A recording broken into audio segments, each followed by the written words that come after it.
Welcome, buddy. We are here. We are in Vstudio, physically and digitally, for our first episode of Bourbon Banter. Cheers. Hey, cheers. First episode. Yes. Look at this place. I mean, this is pretty phenomenal. I am excited. I mean, not just because we're drinking good bourbon, but, we're going to really dive into, in Bourbon Banter specifically, we're going to dive into current events, trends, news, things that are impacting manufacturing and distribution, which is obviously the space that we live in. Yeah. And so I think it's a really great chance for us to, show the world, or at least show this world, who we are as people, but have some fun conversations around the challenging stuff that's happening every day in these organizations. So I'm looking forward to it. I know it's a small part of Vstudio and that whole enterprise, but it's certainly it's going to be a fun part for me. It's for me, you're trying to connect to the community, right? And part of our whole mission within vSimple is to serve others. And so a form of service to us is hey, let's chit chat on topics. Let's bring these things to light. Let's identify some really interesting and maybe controversial things that we can talk about as a group collectively. Like, it's you and I bantering back and forth over some bourbon. But what we want to do is spark the bigger conversation. And this is driven around building community. And I can't, for me specifically, it is a passion of mine. I think you just preemptively got us canceled by saying we were going to have controversial takes on here. Well, and I'm up for the challenge. I mean, let's do it. Controversial as it relates to the industries that we're in. Sure. We're going to stay away from some topics. We'll see. We'll see. It depends on how much bourbon we get through. That's true. That's right. But, Angel's envy, if it continues, it's going to be a problem. Anyways, for our first ever episode, we're going to talk about something that's been top of mind, I think, even outside of our industry, but definitely within it, which is the Great Resignation. Yeah. Oh, yeah. What it is, what it means, how are companies dealing with it, how are people dealing with it. And so just to level set, the Great Resignation is this phrase that's been coined to talk about the strangeness in the labor market. People quitting at an unprecedented rate. So you have more job openings than active job seekers. Unemployment's at a near record low. Wages are way up. There's a ton of noise and turmoil. Every time the Bureau of Labor Statistics publishes the stats, you got people saying, well, what does this mean? Like, this is not what we expected. So, give me your breakdown in a nutshell. What is the Great Resignation? So what is it? So the Great Resignation is one of two things, right? Because we're talking about resignation. The other side of that coin is actually attraction or retention. And both are happening at alarming rates, meaning people are resigning and organizations can't find replacements. So it is a staggering statistics that are happening from a resignation perspective. But organizationally, right, over the course of many years, we've had lots of conversations with organizations from around the world, because this isn't just limited to the U.S. This is a global issue. And you're seeing that not only are the resignation a problem, but the retention is becoming even a bigger problem. And then the attraction is a problem on top of a problem, right? So now you have this three tiers that are just pummeling organizations that are struggling to identify why. And if you're struggling to identify why today, that's, I think, what we're going to talk about in this podcast. It's layered. And I think the lazy argument when we first started seeing some of the noise in the data was that, well, people got stimulus checks and they don't want to work anymore. Well, we're well outside of those checks being cashed now, and you're still seeing a lot of noise in the numbers. I think for the departures, you've got a number of factors. You've got an aging workforce, of course. We know that's been a trend. Retirement. Coming for a long time. And I also think you have people that did stay home during the pandemic and realized maybe they were part of a multi-income household that, actually this is okay. And that's the path I want to have forward.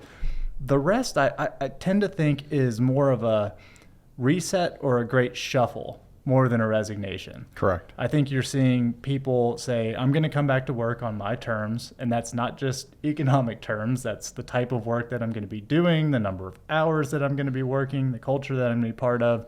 So you're almost seeing this giant reset of employee-employer expectations. And to me, that's really fascinating because this has been a hard thing for companies to grapple with, figuring out their employee engagement, retention strategy, attraction strategy like you talked about. But I think when everything comes out in the wash, you're going to have a much better set of working conditions for employees. I think you're going to have happier, more productive employees, which is better for the company. So I think we're working out a lot of the knots that have been kind of in motion. And this, whether it was the pandemic or the second order effects of the pandemic, I think you're seeing labor-related issues rise to the top and start to sort themselves out that have been many, many years in the making. Yeah. Well, I mean, you see the pandemic has broken a lot of things that were fractured. And the pandemic just physically broke them in half.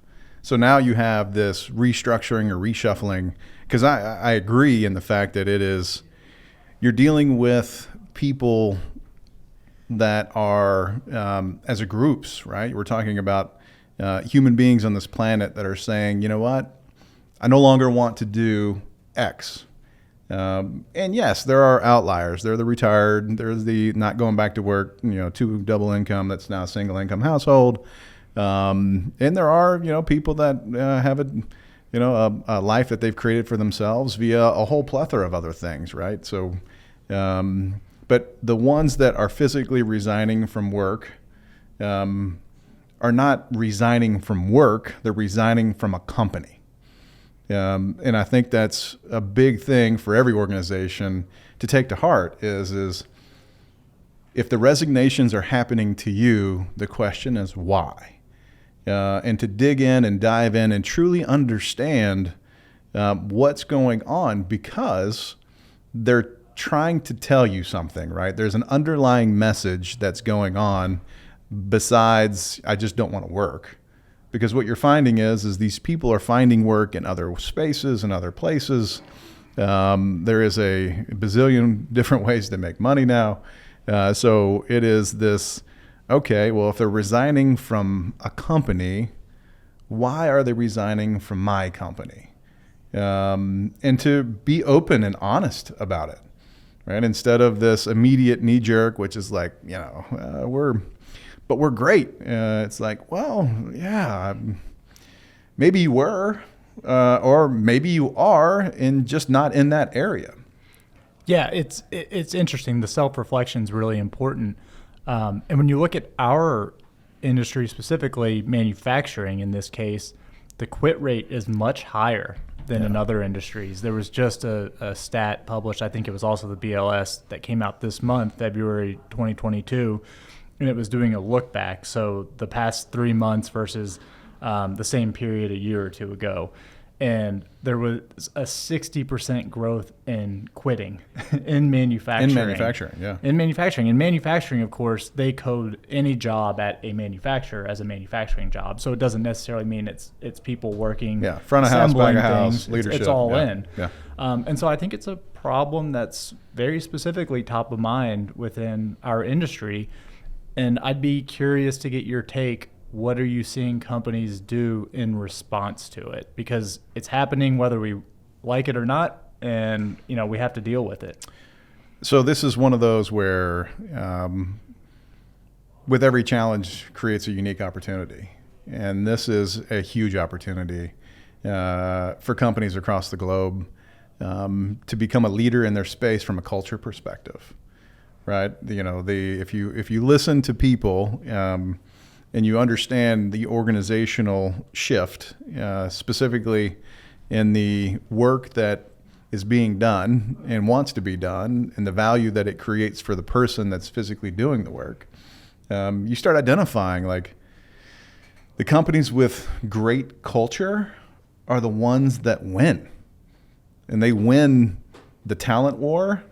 They usually win the product war. They usually win the profitability war, right? Like this is, if you are trying to compare yourselves to organizations, culturally, the ones that have been focused for many years or decades on building exceptional and remarkable culture are the ones that have a unique opportunity to win today. But that doesn't mean you can't win tomorrow by making adjustments and changes. So I think it's a wake-up call, right? This is that push to, hey, you know what? How are you going to retain employees and attract new ones? And then what are you going to do when you attract them? It's one thing to bring them in. It's another thing to keep them. And that's all culturally driven. Yeah, that's a great point. I think we used to use this expression back in the day, it pays to pay well. Pay well. I think not because, you necessarily have to outpay your competitors by X amount, but taking care of the basic needs of your employees so that they are comfortable enough to focus on the work at hand and they're not worried about, their life outside of the company. If they're constantly worried, then they're probably not going to be as productive as they could be. So I think, having fair compensation is an important baseline for companies. Two, I think the quality of work. Is it challenging? Is it engaging?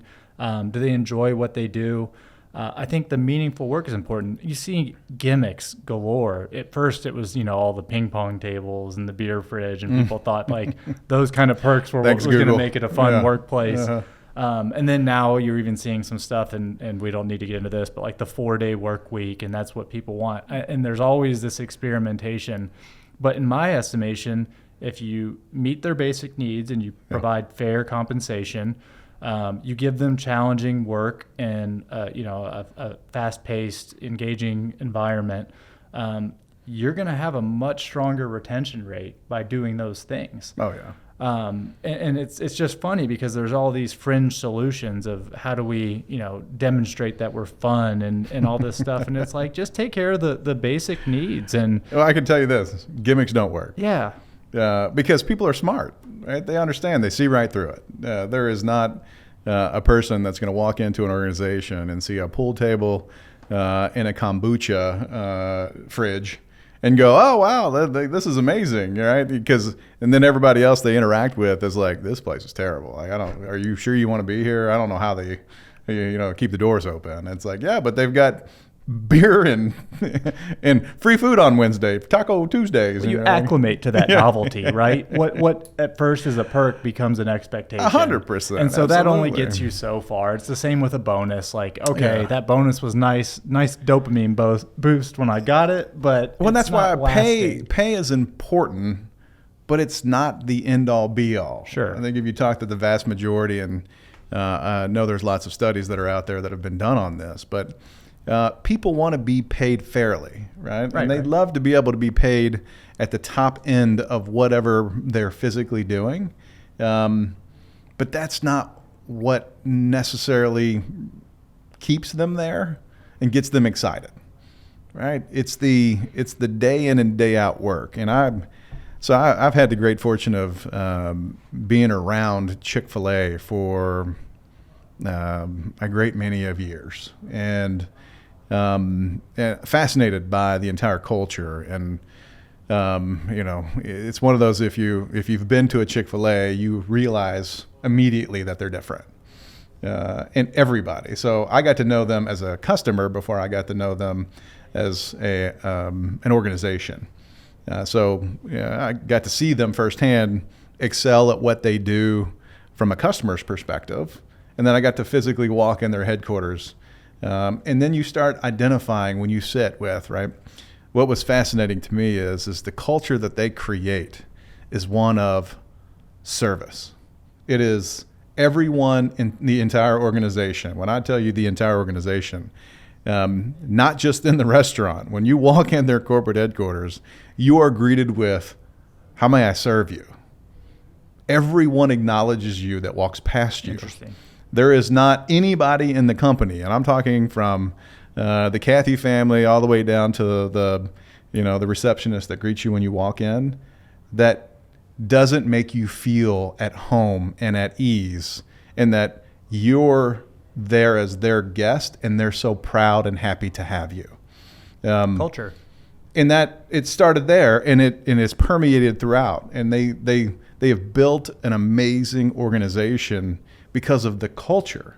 Their waffle fries are delicious, and their chicken sandwich is great. But they have emulated that at every level of their organization and have built something that people are extraordinarily proud to be a part of.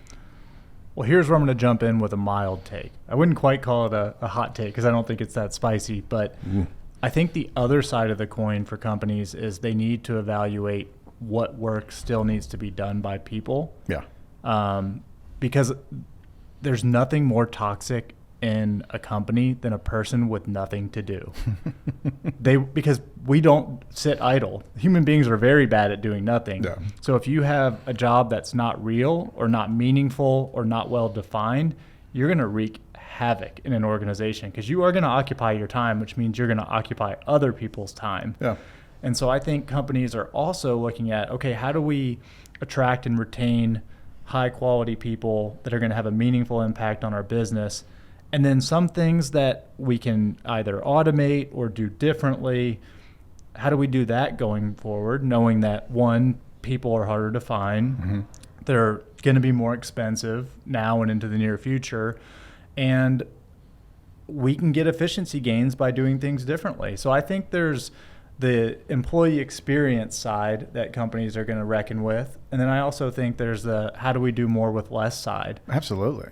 Yeah, I mean, you look at one of the catalysts for the Great Resignation is the people standing up saying, I'm tired of, right? And you name it, right? It's I'm tired of getting paid $9 an hour to take this piece of paper from that desk to that desk. Right? Like, I'm tired of, doing nothing but hammering data into a spreadsheet, right? These are the things that in the world that we live in 2022, are things that should be automated. There should be offices. You shouldn't have paper running through your organizations, right? These are times now that we live in that companies should be embracing and adopting this so that you don't create that for yourself. The industry, specifically manufacturing and distribution, over the course of many decades, as growth happens, it's been, let's go hire more people. Right? I continue to grow my business, so let's go hire more people. But the problem is, right? So you're going to hear me say this a lot on this podcast, but you're going to forever organizations have invested in what they do, not how they do it. And the reason is because what they do is what they're really passionate about. Right? It's like I make this widget, I make it better. I'm going to make it faster. I'm going to make more of them, multicolor, and we're going to dominate the world. But the how you do it is just as important. It might be more important than necessarily what you do, depending on what it is that you're physically doing. So this shift is, hey, like, hold on a second. Well, we can't go hire more people right now because people don't want to come work here or within these industries like manufacturing that's getting pummeled. And the work that's being done is not maybe something that the people that are currently doing it want to continue to do. So what are you going to have to do for them, right? You're going to have to drastically increase their wages for them to stick around and continue to do whatever it is that they did. Instead, organizations should be looking at themselves going, okay, what today? This is our automation and efficiency journey, right? And we're going to start it right now. We're going to identify how we can build automation and efficiencies in our organization to the point where we remove monotonous and invaluable task from the person. And we move that, find a technology, find a partner, whatever it may be, but ensure that you're preparing yourself for the future of work. Yeah, make their life easier, make it more enjoyable, make the work meaningful. There's one other thing I think companies, whether they do it directly or they encourage their industry associations to drive this engagement, these companies need to be interacting with young populations, students. Absolutely. Trades got a bad rap for a long time. The idea was, okay, I'm going to go into this obscure undergrad program and study, the joke's always art history, come out with a boatload of debt because that's just what you do after high school. And I think there's a bit of a reset in thinking there. But I think what organizations need to continue to do is market that these are really great jobs with a lot of career potential, not only at an entry level, but career advancement. And you get to work on projects, on things that are inspiring, are things that you're going to be proud of. And so there needs to be, I'll say, better branding in the manufacturing and distribution space of what those careers can look like. Yeah, I mean, you have, there's an aging workforce, obviously, in manufacturing and distribution. And that's a real issue because if you're trying to maintain your growth and you're trying to move multi-generationally, that's a tough place if you're not attracting the 20-somethings into your organization that are just as passionate as you are about doing whatever it is that you do. And so that needs to be a focus because, notoriously, it's not been a focus, right? The tech industry, we have the great pleasure of hey, the younger generation, they gravitate towards it. They have a clear understanding of it. They want to be a part of it. And the pay coincides with that. So it becomes something that is of value, and college degrees aren't required. So it's this I can earn a significant living in an industry that I'm really passionate about because I grew up with it. And now I can continue to do that for the rest of my career. Well, how does manufacturing and distribution flip the script on what they currently do to bring that generation along with them? Well, technology, right? It's you have to become a technology company in some capacity to attract the younger generation. They have to be able to work from their cell phone, not from a cubicle in an office, right? These are the transitions of life that are going to happen. And the beautiful thing is we're starting to see it, right? It took a pandemic to actually escalate it. I think it was going to happen. I think it was just going to take another decade. But with the pandemic now, you see these organizations reevaluating, and it's oh yeah, you're right. We need to have remote work. Oh yeah, you're right. We need to have technology that allows people to work as efficiently as humanly possible instead of, hammering in data into a spreadsheet and filing folders away in filing cabinets. So now's the time. I couldn't agree more. I mean, generational shifts are hard enough, but like you said, we had the accelerant of a pandemic that really forced a lot of change that I think would have gone at a much slower pace. Yeah, silver linings. And I think, companies now are really aware of these challenges and starting to be more proactive. So the next 5 to 10 years in the labor market, specifically within these industries we're talking about, are going to be fascinating to see how they evolve. And I think they will. And I think, not everybody's going to approach it the same way, but I think the net of it is going to be extremely positive for the companies and their employees. The next 8 years are going to be extraordinary, specifically in manufacturing and distribution. We saw that coming into the space, right? We saw that. That's why we were building technology specifically for the space, because we see the transition as necessary. And these companies that make these investments are going to thrive. And you're going to see significant separation between the good and the great. And the great are going to dominate. So, love it. Well, buddy, the bourbon was good, but the banter was even better. Amen. Cheers. Appreciate you.